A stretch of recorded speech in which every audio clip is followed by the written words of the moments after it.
Welcome back to the show. And if you're just joining us tonight, we are discussing the issue of abortions in Kenya. And we are looking at safe and unsafe abortions and the consequences that this has on women, and especially young girls who have unwanted pregnancies or untimely pregnancies. And just joining us now is Alan Maleche, who is the Executive Director from the Kenya Legal and Ethical Issues Network on HIV and AIDS. He's also an advocate, and he will just kick us off on this second part of the discussion. And Alan, just before we went on break, we heard from Nurse Mirisa and what they as healthcare providers see on a day-to-day basis in terms of abortions and women coming to seek abortion services. Some are coming in really complicated situations, and some have lost their lives. And my question to you is, do we have to wait until it's at that point? Thank you, Dr. Korir, for having me on this show this evening. I'm grateful, and I note that we are men speaking about an issue of women. Of course, it would have been good to have women speak about these issues, but nevertheless, we'll try our best to talk about it. I think from what the nurse says, it needs not to get there. We have a constitution that we all voted for and adopted as Kenyans that specifically guided us and told us what to do about issues of abortion. I am pretty much aware it's a very emotive subject, and it took a while for us to reach consensus on the issue. But I think what the last parliament failed to do for us was to have a law enacted to address issues of reproductive health and to address issues of abortion. The fifth schedule of the Constitution required that we have a legal framework to make the right to health, especially that on reproductive health, operational within 5 years. But that never happened. The closest we came to it was a reproductive health bill by a private member, Honorable Judy Sijeni, which was never successful. So we still have a gap legally with regards to governing issues around reproductive health and particularly issues around safe abortion.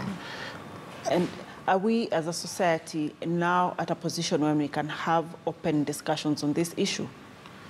I believe we are. As a society, we are at a point where we can have these discussions, but we have to be alive to the reality that they will be marred by a number of things: people's personal belief, people's religious beliefs, and most importantly, Bishop here will tell us this what the law religious beliefs. says. Yes. But the underlying factor is that when it comes to matters of laws and policies, if I could use a religious term, the Bible becomes the constitution in that case. And so whatever laws we make at a national level, whatever laws we make at a county level, must all be in conformity with what the Constitution says. And the Constitution then gives parameters when an abortion would be allowed, and that is when the mother's life is in danger and when it's done by a healthcare practitioner who is trained and qualified to carry out that particular services. So we must remember those parameters and not try to shrink them or expand them beyond what the Constitution has said. And thank you for that. And I'd like Prof. just later on to tell us who is this qualified practitioner. But before we get to that, I want to hear from Bishop Kimani. Are we as a society at a place where we can now start having this discussion on abortion, seeing the effect that it has on women? And before we went on break, Martin Onyango was telling us that 17 women die on a daily basis because of consequences of unsafe abortion. Are we at a place as a society where we can start discussing this and have the religious voices come in support of the life of these women? A very good question, Dr. Mercy. And indeed, it's not about whether we are supposed to. It is time, and it should be addressed, and it should be talked about. Now, the church so much is not legalistic. The church is the conscience of the society. And what actually we are supposed, or what actually we are doing, it is to empower our people. Because you and I know that laws have not helped our society to change, or rather to take a transformative approach towards life. And that's where now the church comes in. That some of these things, you know, even when there are laws that you should not steal, you should not do all those kind of things in the Constitution, in the Penal Code and the likes of that, they have not helped people to leave all these evils and the likes of that. And therefore, I still stick to this issue that as a society, we need to check where did our morals start failing us. And I bring the issue there of parentage in this case. Well, our friend have talked about maybe being an issue of men and women should have been here, but I'm feeling actually this is the right forum and you chose the right people, because when men start considering that women's productive health is their business, then we are going to deal with this issue. Because I said at the very beginning, would not have sought, abortion, or rather the abortion services if there was no unwanted pregnancy. Now, unwanted pregnancy doesn't happen with a woman alone. True. In fact, most of the men fad this, even the so-called safe. I don't know how safe it is. We have a medical doctor here. And men are responsible. They fad it and all that. So I think it is the high time from the parentage level, we inform our children, we inform our teenagers, we inform our family circles and the likes of that. And so that, again, even we do not come to the level. Of course, it need to be there because of such issues as the church was trying to prescribe when, according to the judgment of a trained professional, maybe the life of a mother is in danger. But maybe later on, I'll be mentioning about, because I know the issue of right will come somewhere as we continue talking about the rights of reproductive health of women and the likes of that.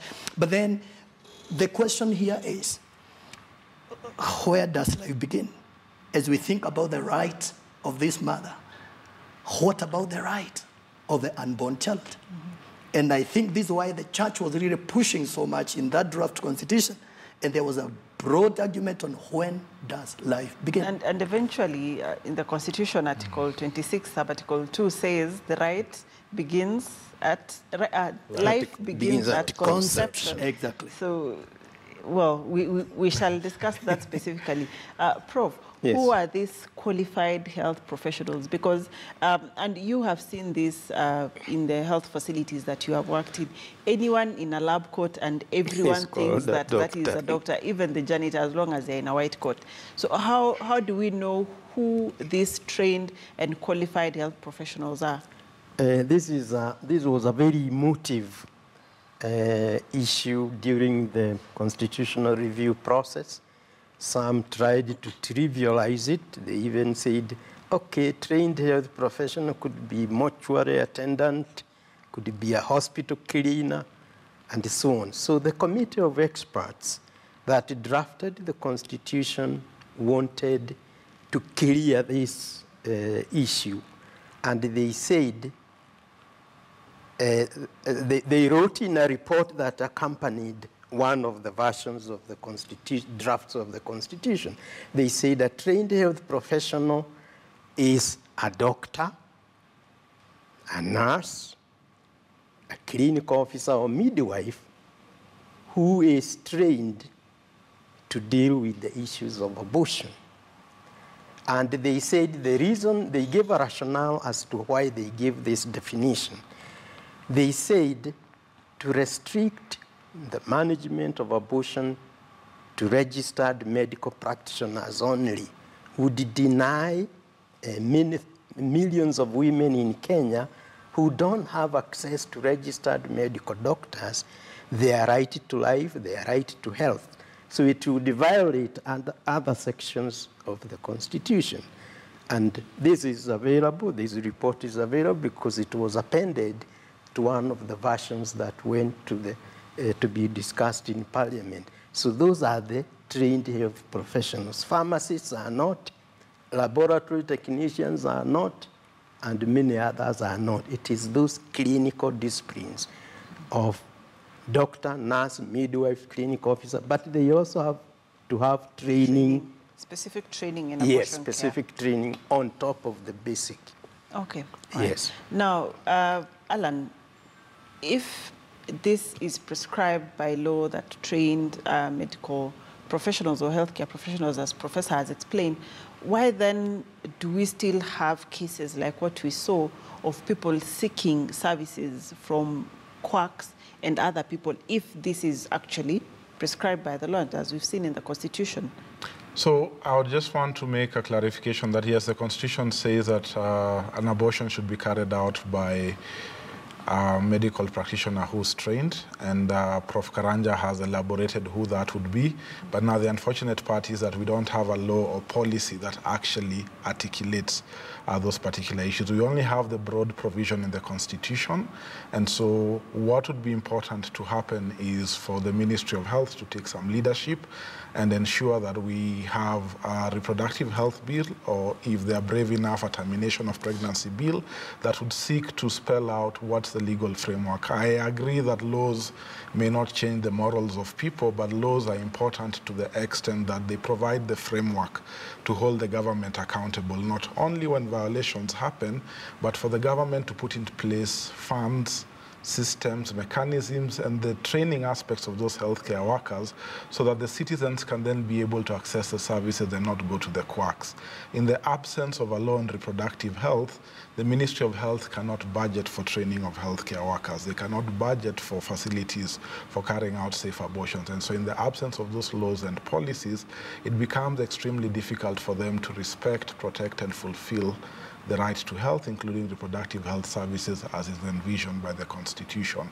So this is a critical thing, and I think this is one of the reasons we have a number of civil society organizations currently in court challenging the whole issue of withdrawal of the services and guidelines relating to provision of safe abortion services, because these guidelines would help provide some systematic guidance both at the national and the county governments, but that withdrawal of the guidelines has then led to increased confusion, and that is why you are unfortunately seeing people having to access services from people who are not qualified to provide those services and risking their lives further as doing so, and also as illustrated in a recent report by the Ministry of Health, where I think a week ago they released a report talking about the cost effect. The confidential report on the maternal deaths in 2014. Exactly, and also the cost of unsafe abortions, how much it's costing them to be able to either handle cases that come to them late, cases that come at a dire stage.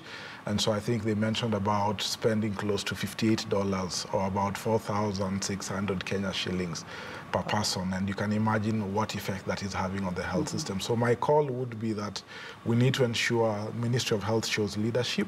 We have seen some counties showing progress. Makueni is one of them that has passed a maternal new child health bill. And that bill, or rather that law, has got very specific parameters that allow for safe abortions in situations where a mother is raped, in situations where a medical provider has indicated that the fetus is severely deformed and may not be able to live outside the mother's womb or fetus. And so we need to also borrow a leaf from some of the counties that are doing well, and also ask the counties like Kilifi, who are retrogressing to what the Constitution has said by either having clauses that don't allow for abortion in certain circumstances, to review and align their laws according to what the Constitution says. And you said one thing as you are explaining, that the Ministry of Health should take leadership, and if they are brave enough, have a specific bill on termination of pregnancy. And I just want to ask the Bishop, since he's the one here representing the religious voice, would the religious community support the Ministry of Health, civil societies and other non-governmental organizations who are interested in providing safe abortion care for women? Would the religious society support this? Because if we have evidence, and we do have evidence, of the dire consequences of unsafe abortions and the cost implication of it, then the assumption would be everyone would rally around any bill or any legislation that safeguards the life of these women. Would the support of the religious society be there? Mercy, I would still insist. I would wish the government and the Ministry of Health would allocate, and somebody would write a bill to advocate for more information, funding people for more information. Why do I say this? We have spent a lot of money in this country, and I hear in their quota saying that we have the most elaborate constitution maybe in the region. But we are still the most chaotic nation when it comes to order. And I understand that laws are made so that there is order, there is tranquility, and all this. So I will still look for information and empowerment. The Bible says in Hosea chapter 4, verse number 6, if I would go that my people perish for lack of knowledge. Yes. Today, we have spent billions trying to catch looters and all these kind of things. And until at a certain point, the anti-corruption came and realized they are only getting frustrated. Making of laws and laws and laws do not change the way people think. It only becomes legalistic, and that does not change, does not make people own their lives and own their decisions. And therefore, for me, I would not look for more laws and bills. I would look for more fund to be put, because even if we looked at the case of that girl and even her mother, these are really ignorant people, such that even if laws were made, laws will not get them from home, or laws will not enable them to make informed decisions, as in that young girl cannot be led or be taught and be empowered. As when she is led into such an act that would cause a pregnancy, she has the power, she has the ability, she has the capacity to make decisions. So to me, preventive measures are more powerful, are more transformative than curative. However, I must also add that a door, of course, will be left because of such situations as the church was trying to prescribe to the drafters of the Constitution as to maybe the extent to which maybe abortion should be allowed.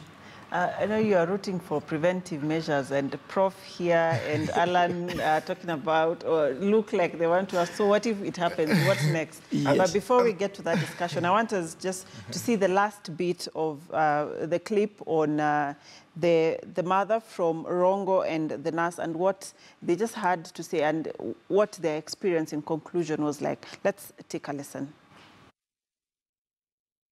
For Nyaugenya and her daughter, life is back to normal. Both mother and daughter are clinging on to each other and their secret. Babake hakujua kitu chochote mpaka leo hii. Kama angejua hata kupigia kelele sana kwa sababu yeye ni mlevi. Facilities and reproductive health expertise like this are helping people to have some comfort when they get into very complex problems, such as what to do with unwanted pregnancies. They go to quack doctors. These quacks, they can introduce anything in the cervix. So most of them come with those things in the cervix, and the bleeding is there. Community health workers, nurses and other providers can only do so much unless and until the country starts an honest conversation with itself over the astronomical numbers of women who lose their lives yearly due to unsafe abortion, and lives that are changed forever. Even if we leave the school-going children, or these ones in colleges, universities, she may end up doing something very bad. She can even lose her life. So that's from the family that was affected and the nurse and her experience. When the preventive aspect has failed and now you've faced, or the healthcare providers are faced with a situation where a young girl or a woman has an unwanted pregnancy, what next? And I know you wanted to respond to the Bishop earlier on, so you can So thanks, and I'm glad Bishop has touched on a very important issue around, and he quoted a very important verse that the people perish, or the people of God perish for lack of knowledge. And I think that's the problem we have with issues of sexuality in Kenya. One of the challenges that still remains is the willingness of the Ministry of Education to take forward comprehensive sexuality education in schools, and hopefully Bishop and his colleagues to take that conversation forward at the pulpit level, because that conversation needs to happen and space and room is not being provided for it. One of the reasons why Honorable Sijeni's bill did not succeed was the fact that it had extensive sections around comprehensive sexuality education and trying to address the preventive aspect around reproductive health issues. But as you know, this issue, people have different perspectives, and one of the perspectives is that if you begin introducing comprehensive sexuality education in schools, then children will begin becoming sexually active, and of course we know that is a fallacy. Yeah. And so that issue of providing comprehensive sexuality education is an issue that needs to be addressed, and it can only be addressed in the context of having a law, having a policy, and then having an operational plan, jointly working with the Ministry of Health, jointly working with the Ministry of Education to see how this will be rolled out at the national and at the county level to ensure that we have a group of young boys, girls, and women who are getting into adolescence or sexually active that understand what the dangers are, what precaution they need to take, and if those precautions and measures are not taken into account and something happens, then what measures or what services are available to them. And also noting that it's a right to have access to information, and this is a conversation then we should look at that context.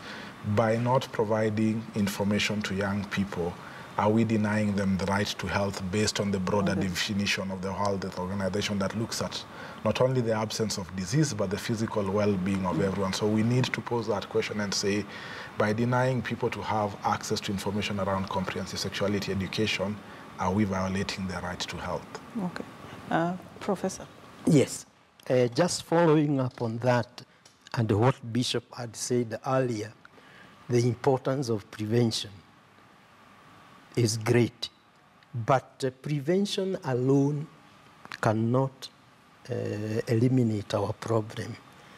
We need to be more comprehensive, because there are people, even with all the education, with all the counseling, will pass through that prevention and will get pregnant anyway.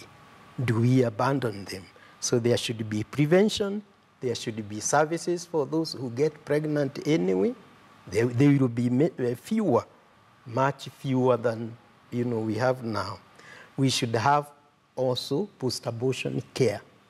There will be people, even when you have safe services, a few who will get, go to the quacks and have damages. There are also women who miscarry naturally. Unfortunately, in our society, we stigmatize them also. We say, we think you actually terminated this pregnancy, interfered with this pregnancy. But it is known in medicine that up to even, we used to say 30% of pregnancies miscarry spontaneously, some before you realize you are pregnant. So we have to have a service to take care of them without stigma. And then we have to have another aspect of prevention at the end, post-abortion counseling, post-abortion services to prevent a recurrence. And the prevention, by the way, is not just counseling. Prevention has many aspects. It has counseling, it has education, it has contraception, it has to have an education for women and girls to understand how their bodies, how do they work. And that is the empowerment we want. In the countries to the north, Scandinavia and so on, they have very few cases of unwanted pregnancy, mainly because their people, girls and boys, grow knowing about their bodies, so they are able to... So they had the information to be able to make their own decisions. to make decisions. So I'd like to, as we close, just to pick your final comments, just very briefly, and I'll start with Bishop. Thank you, Prof, for that informative. I wish you'd have had it with me. Well, at least on what Alan has just mentioned about the, broader knowledge on sexuality on our children, with him at least on that. Because when somebody has sufficient knowledge, when our kids have sufficient knowledge, of course, it's a misconception that when this information is relayed to our children, we just cheat and deceive ourselves. And let's forget about our children. Let us think about ourselves. At what level did we start thinking and hearing? Of course, immediately you start becoming aware of yourself. We say you start becoming aware of your sexuality. And I think if this information was put in our schools by qualified, teachers, and so that they can put it into perspective, I also believe it is also a preventive measure, and our boys and girls who take a decision from a point of information. Okay. But let me conclude by saying that I keep on saying, whereas this woman who wants to terminate life has a right, also the unborn child has a right. Okay. And that should be upheld. Only God should terminate life. Thank you, Bishop. Alan, your brief final comment. My final comment would be that we have a broad framework in the Constitution that tells us what to do around issues of reproductive health and particularly issues of safe abortion. It's up to the Ministry of Health to step up its pace to ensure that we have the right bills in place, reproductive health bills, termination of pregnancy bills, and the relevant policies and laws in place. I would urge other counties to follow the route of Makueni County and look at their maternal new child health bill or law and try to emulate that as they try to make the right to health a reality by having the right legal and policy framework. Without an enabling legal and policy framework, we will not be able to access the right to health. Thank you. Prof, final, very mine briefly. is an appeal to the Kenyans. Whenever they have a problem like this, like what we are talking about, let them consult qualified healthcare providers. And if they are not satisfied with the advice of one, let them go to another one. Second opinion. To avoid getting into the situation we have seen in the clip. Okay.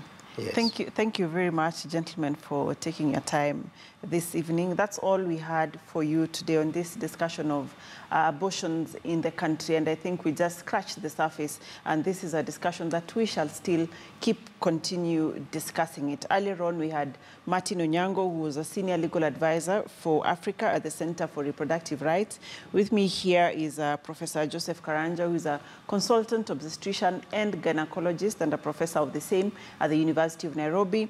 Alan Maleche, who is the executive director at Kelin, and Bishop Godfrey Kimani, who is a local senior pastor at the Kikuyu Calvary Temple. Let's continue this discussion on unsafe abortions. You can tweet me at Dr. Mercy Korir or at KTN News, and we shall continue having these discussions, and we'll see what this will have on the impact of maternal and child health at a broader perspective in the country. From me and from the rest of the team that has made this show possible, I'd like to wish you a very good night. Join us again next week, same time, same place, for another discussion on reproductive health. And this time around, we'll be looking at family planning and contraceptive use, and particularly looking at the youths and adolescents. Do have a good night.